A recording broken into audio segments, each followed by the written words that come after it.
Louisiana mystery.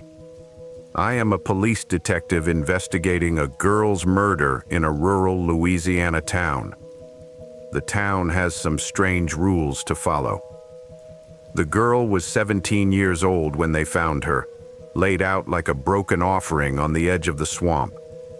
Her name was Abigail Thorne, daughter of a single mother, last seen leaving her part-time job at Wayland's Gas and Grocery 2 nights before. Her body, stripped to the bone in places, untouched in others, eyes missing, was not just a murder, it was a message. I arrived in St. Mercier, Louisiana, on an overcast October morning, the town barely more than a few buildings clinging to the edge of the Atchafalaya Basin. Sheriff Earl Duvall, a man weathered by years and cigarettes, met me at the local diner. He slid a crime scene photo across the table. Abby's arms were crossed neatly over her bare chest. "No animals touched her," he muttered. "Whoever took her eyes did it clean." "And the town?" I asked. "What do they think?" Duvall stirred his coffee. "That she broke the rules." "Rules?" The waitress, pale and trembling, refilled my cup without looking at me. "You should leave, detective.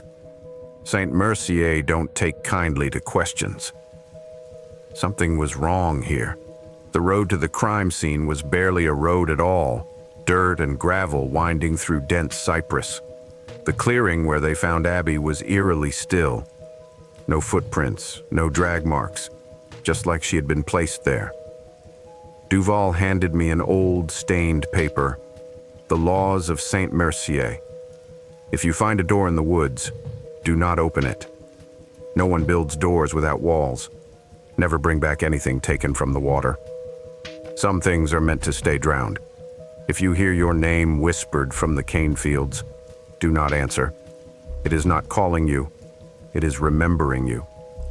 On the first Sunday of every month, every house must leave an offering on the porch before midnight. It does not matter if you believe, it matters that it believes.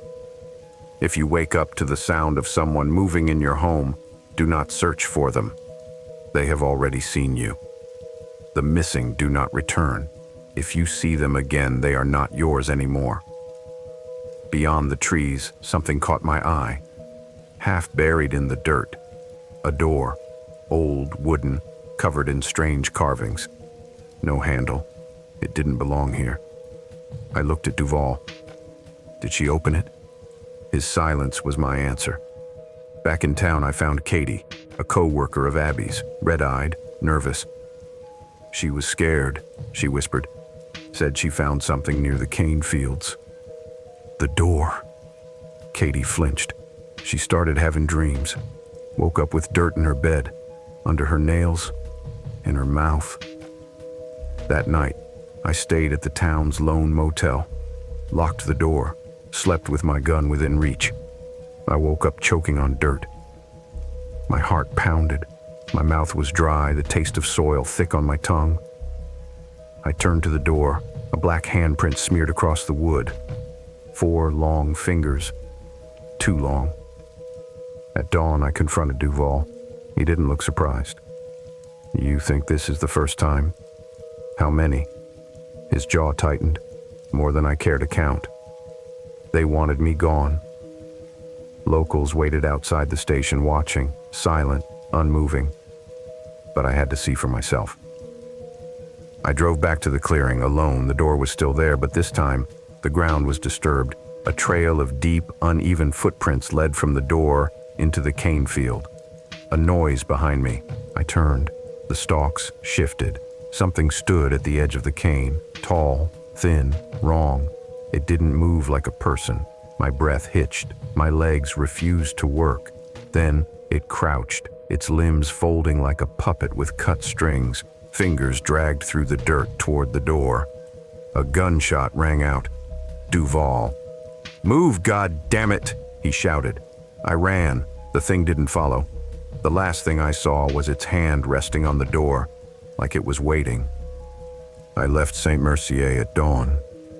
But that night, miles away in a different motel, I woke up with dirt in my mouth, and on the door, a black handprint, this time pressed deeper.